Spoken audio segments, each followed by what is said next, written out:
사회부 최호영 기자. 친구들과 술을 마시는 한 여성이 외딴 곳에서 손발이 묶인 채로 발견됩니다. 그런데 그녀를 공포로 몰고 간 범인은 바로 아주 가까운 곳에 있었습니다.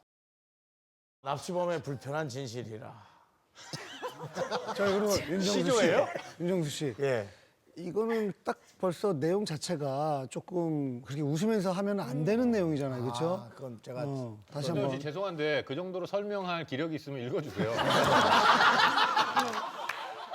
예, 어느 날 밤 자정이 넘은 시간에 고양시 백석동의 한 음식점 뒷뜰에서 살려주세요 하는 여자분 비명소리가 들립니다. 이제 다급한 소리를 듣고 음식점 주인이 뒷문으로 나가봤더니 손과 발이 테이프로 꽁꽁 묶여있는 김 씨가 있었습니다. 그래서 김 씨를 보고 놀라서 주인은 즉시 경찰에 신고를 했죠. 출동한 경찰에게 김 씨가 자기가 납치됐는데 간신히 탈출을 했다, 이렇게 말을 합니다. 그래서 경찰서에서는 납치범을 잡기 위해서 순찰차 6대를 동원해서 15명의 경찰관들이 즉시 인근 현장 수색에 들어갔습니다.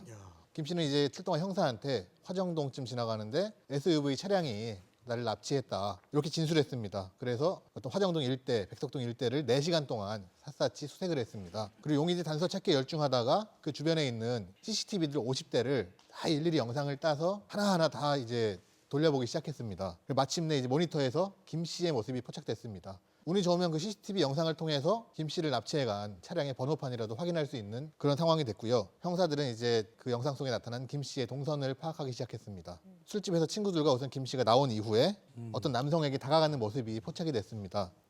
이 과정에서 이상한 점이 발견됐습니다. 김 씨가 바로 그 납치 용의자로 의심되는 SUV 차량 그 운전자와 이제 인사를 하고 손을 흔들면서 차에 타는 모습이 포착된 겁니다. 상황이 이제 반전된 겁니다. 납치범이 아는 사람일 수 있겠다, 이런 가능성들이 열어두고 경찰들이 김 씨에게 계속 이제 조사 과정에 면담을 요청했고 이 부분을 집중적으로 추궁했습니다. 근데 김 씨가 이때 믿기 어려운 충격적인 말을 합니다. 죄송합니다. 납치를 당했다고 주장하던 김 씨가 CCTV 확인한 다음에 더 이상 말을 하지 않는 겁니다. 알고 보니까 경찰들 동원해서 이제 신고했던 이 모든 것들이 김 씨가 만든 납치 자작극이었습니다. 예, 지금껏 이제 납치 용의자로 지목됐던 SUV 차량 그 운전자는 사실 김 씨의 중학교 동창으로 이 납치극이랑 아무 관계가 없는 걸로 밝혀졌습니다. 그러니까 결국은 이제 김 씨가 거짓말로 모든 사람을 황당하게 속인 겁니다. 이제 경찰이 밝힌 사건의 경위는 이랬는데요. 친구들과 같이 술을 마시던 김 씨가 함께 있던 중학교 동창에게 차를 태워달라고 했고 그 차를 태워준 동창이 인근에 내려줍니다. 그럼 곧바로 가서 김 씨가 편의점에 들어가서 검은색 전기 테이프를 혼자 사고 결제를 합니다. 그리고 다시 백석동에 있는 한 음식점으로 뒷뜰로 가서 거기서 자기 손발을 묶어놓고 그때부터 소리를 지르기 시작한 겁니다. 김 씨의 그 납치 자작극 하나 때문에 고양 지역 경찰서에서는 이제 순찰차 6대 그리고 35명가량의 경찰과 형사들이 동원돼서 경찰 인력이 낭비가 됐습니다. 경찰은 이제 김 씨에 대해서 공무집행 방해 혐의로 검찰에 송치했고 벌금 300만 원 형이 선고됐습니다. 이뿐만이 아닙니다. 경찰이 이제 김 씨를 형사 처벌한 거에 이어서 민사 소송까지 걸었습니다. 경찰은 이제 허위 신고에 경찰력이 이렇게 투입되면은 정말 도움이 절실한 사람들이 그렇죠. 이제 피해를 볼 수 있다. 이런 이유 때문에 경각심을 주기 위해서 소송을 제기했다고 이유를 설명했습니다. 아니 근데 진짜 궁금한 게 이게 이유가 뭐예요? 뭐 때문에 이런 짓을 벌인 거예요? 진짜 답답하고도 황당하게 김 씨가 조사받는 내내 자작극 벌인 이유에 대해서는 입을 꾹 다물었습니다. 왜? 남자를 좋아했나? 그러니까 경찰에 따르면 굉장히 일단은 허술했다고 해요. 김 씨가 동선은 CCTV 다 드러나고 뭐 그때 어디서 알리바이도 확보된 것도 없고 그 SUV가 날 납치했다, 요 말만 계속 처음에 반복했다고 합니다. 수사했던 경찰 말이 이제 자작극을 통해서 누군가를 모함하려고 했을 가능성이 있다. 그런데 너무 수사 극 초기에 그 CCTV에서 동선이 드러나니까는 그때부터는 이제 뭔가 하기 전에 드러나서 이제 진술을 아예 거부하는 것 같다, 이렇게 추정만 하고 있습니다.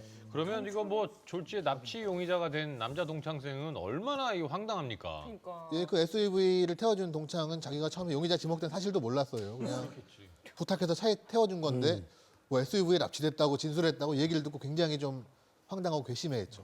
근데 민사 소송까지 결국 이제 뭐 진행됐다고 하는 거 보면 이제는 예전보다는 허위 신고 처벌이 많이 강력해지긴 했나 봐요. 예를 들어 5년 전만 해도 허위 신고에 대해 처벌하는 비율이 한 10% 남짓이었는데요. 최근에는 90% 이상을 처벌합니다. 허위 신고 중에 예를 들어서 충북 지역에 사는 박모 씨는 이제 괴한 2명한테 폭행당하고 지갑을 뺏겼다. 112 신고를 해서 형사 20명 정도가 동원돼서 그 지역도 뒤지고 탐문 수사도 하고 2달 동안 별걸 다 했습니다. 그런데 2달 동안 아무리 수사해도 범인이 안 잡히니까 또 조금 박 씨가 수상해서 추궁을 해보니까 사실은 지갑을 잃어버렸는데 홧김에 그냥 거짓 신고를 했다.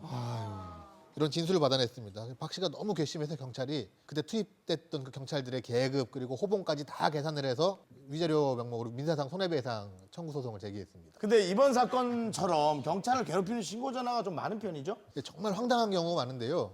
얼마 최근에는 이제 서울 신촌지구대에 접수된 겁니다. 22살 남성이 직접 이제 와가지고 신고를 했는데 신고 내용이 뭐냐 하면 PC방 흡연실에서 잠깐 내가 담배를 놓고 나갔는데 담배가 사라졌다. 아이고 참. 뭐 한갑 원전에 있는 것도 아니고 피다가 몇 가지 남아 있는데 몇 개 피 남은 걸 누가 가져갔다. 그래서 어쩔 수 없이 일단 신고가 들어왔으니까 PC방으로 순찰차가 출동을 했죠. 아, 그래요?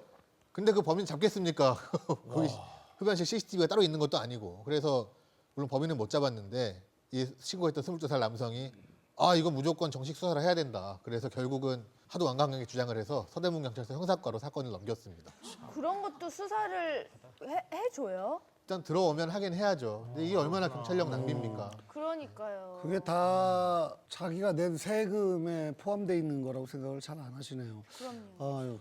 사실 우리나라 공권력이 다른 선진국에 비해서 좀 많이 권위가 약하잖아요, 그렇죠? 너무 센 것도 문제지만 너무 약한 것도 문제인데 맞아요. 어떻게 생각해요? 허위 신고를 했으면 뭐 최소 벌금을 뭐 100만 원 이상을 한다면 100만 원 약해.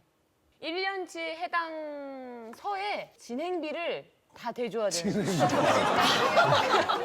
기름값이랑 식대랑 야근 수당 이런 거를 아무래도 경찰분들. 이제 방송국에서는 프로그램 만들 때 이제 그 제작진들이 진행비가 있으니까 뭐 그런 식으로 말씀하신 것 같습니다.